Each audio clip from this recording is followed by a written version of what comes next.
Hello friends, कसे आहात तुम्ही सगळे? तुम्ही ते गाणं ऐकलंय का हो? ओ पालनहारे निर्गुण प्यारे तुमरे बिन हमरा कौन नहीं हमरी उलझन सुलझाओ भगवन तुमरे बिन हमरा कौन नहीं. इथे काय तर भगवंताला आपण आपलं पालनहार मानलं आहे आणि त्या भगवंताकडे आपण रिक्वेस्ट करतो आहोत की तू माझं पालनहार आहे, तर आमची जो प्रॉब्लेम आहे किंवा आमची जी उलझन आहे ते आता ती तूच सॉल्व कर. आणि म्हणून भगवंत प्रत्येकाचा प्रॉब्लेम सॉल्व करतो, कारण की तो आपला पालनहार आहे. या जगातल्या किड्या मुंगीपासून ते मोठमोठ्या मनुष्यापर्यंत भगवंतच आपला पालनहार आहे आणि म्हणून आपण प्रत्येकजण भगवंताकडे रिक्वेस्ट करत असतो. पण तुम्ही मला सांगा, पालनहार म्हणजे फक्त मुलांना जन्म देऊन त्यांना लहानाचं मोठं करणं आहे का हो? बघा, भगवान श्रीकृष्णाला देवकी मातेने जन्म दिला होता, पण त्यांचं पालन करता यशोदा माता होती, म्हणून यशोदा कृष्ण म्हटलं जातं कायम. बरोबर आहे की नाही? मग जर आपण आपल्या मुलांना जन्म देतो आहोत, तर फक्त त्यांना लहानाचं मोठं करणं हे एवढंच ते आपल्या ह्याच्यात संस्कारांमध्ये बसतं का हो? नाही. तर आपण आपल्या मुलांना एवढं सक्षम बनवायचं आहे की या जीवनामध्ये जे चढ उतार येतात, सुख-दुःख येणारच आहेत. ते आपल्या आयुष्यात आलेले आहेत, आपल्या मुलांच्या पण लाईफमध्ये येणारच आहे. तर आपल्याला आपल्या मुलांना एवढं स्ट्राँग बनवायचं आहे की त्यांच्या जीवनात जे चढ उतार येणार आहेत, जे सुख-दुःख येणार आहेत, ते त्यांना पचवता आले पाहिजे. आणि ते कसे पचवता येऊ शकतात? जर आपण आपल्या मुलांना भगवंताचे संस्कार दिले, तर ते पचवता येतील. आपले संस्कार काय असतात माहिती आहे? आपण गर्वाने सांगतो, "मी ह्या मुलाचा आई आहे, बाप आहे."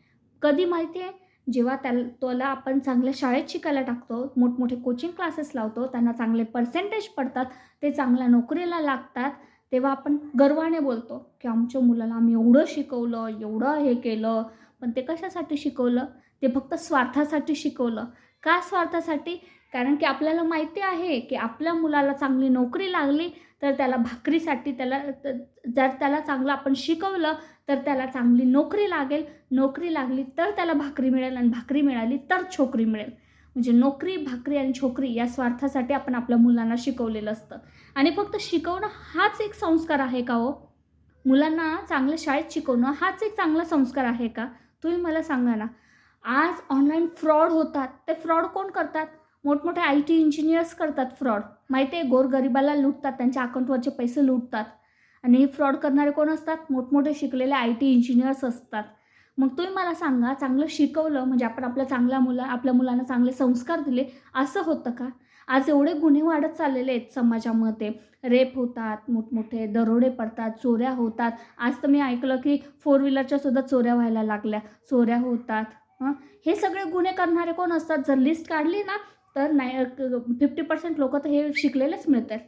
मग जर तुम्ही तुमच्या मुलांना चांगलं शिकवलं, म्हणजे तुम्ही तुमच्या मुलांना चांगले संस्कार दिले, असं होतं का हो? मुळीच नाही.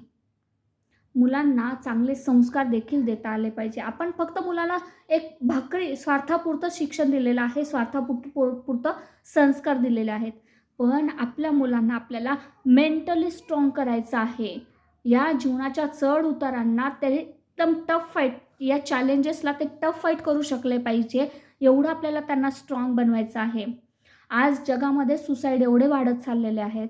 ते सुसाईड करणारे कोण असतात? शिकलेलेच लोकं असतात ना. मग का सुसाईड करतात? त्यांच्याकडे तेवढं चांगलं शिक्षण होतं? नाही. आई-वडिलांचे संस्कारही तेवढेच जबाबदार असतात. म्हणून मोठ्या गर्वाने मिरवू नका, की तुम्ही तुमच्या मुलांना खूप मोठ्या शाळेत शिकवलं, खूप चांगली नोकरी लागली तुमच्या मुलांना, खूप चांगला पगार आहे. अरे, त्याच्याकडे संस्कार असणं गरजेचं आहे. फक्त शिक्षण देणं म्हणजे तुम्ही तुमचं कर्तव्य पूर्ण केलं असं होत नाही. जर तुम्हाला तुमचे आई-वडील म्हणून मिरवून घेण्याची इच्छा असेल ना, तर तुम्हाला मुलांना चांगले संस्कार देता आले पाहिजे. त्यासाठी मुलांना लहानपणापासून देवाजवळ बसण्याची सवय लावा. देवाचे संस्कार द्या. गीतेचे अर्थ समजून सांगा.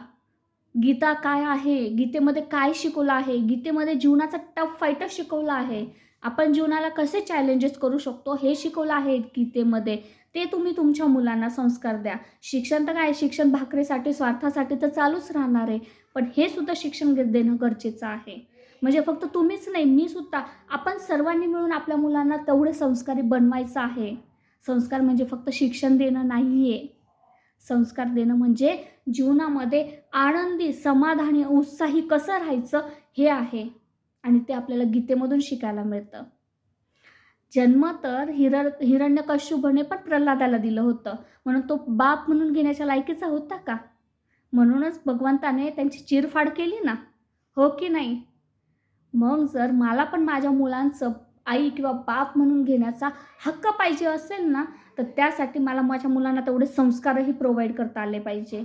तेवढे त्यांना चॅलेंजेस पेलण्याची त्यांच्यामध्ये आपल्याला ताकदही उचलता आली पाहिजे. आणि जेव्हा असा क्षण येईल ना त्यांच्या लाईफमध्ये, की ते त्या चॅलेंजेसला नाही पचवू शकत आहे किंवा नाही ॲक्सेप्ट करू शकत आहे किंवा नाही त्यातून सोल्युशन काढू शकत आहे, त्यावेळेस मला तिथे उभं राहता आलं पाहिजे. मला त्यांचा प्रॉब्लेम सॉल्व्ह करता आला पाहिजे. तेव्हा मी एक आई किंवा बाप म्हणून घेण्याचा हक्क गाजवू शकतो. आई किंवा बाप म्हणून घेण्यासाठी फक्त मुलांना जन्म देऊन त्यांना लहानाचं मोठं करणं नाही आहे. त्याच्यासोबत त्यांना संस्कार देणंसुद्धा गरजेचं आहे. भगवंताचे संस्कार देणं गरजेचं आहे आणि म्हणून तो आपला पालनकर्ता आहे आणि भगवंताने त्याच पालनकर्त्याने आपल्या पोटी ज्याला जन्माला घातलं आहे ना, त्याचं पालन करता आपल्याला बनवलं आहे. मग ते मला जर खरं उतरायचं असेल ना त्यात, तर मला तसं बनावं लागेल. तेव्हा मी त्या मुलांचा खरा पालनकर्ता बनू शकतो, खरे आई-बाप बनू शकतो. आणि जर तुम्हाला माझी ही गोष्ट पटत असेल, तर प्लीज लाईक करा, सबस्क्राईब करा आणि जास्तीत जास्त लोकांना शेअर करा. Thank you so much.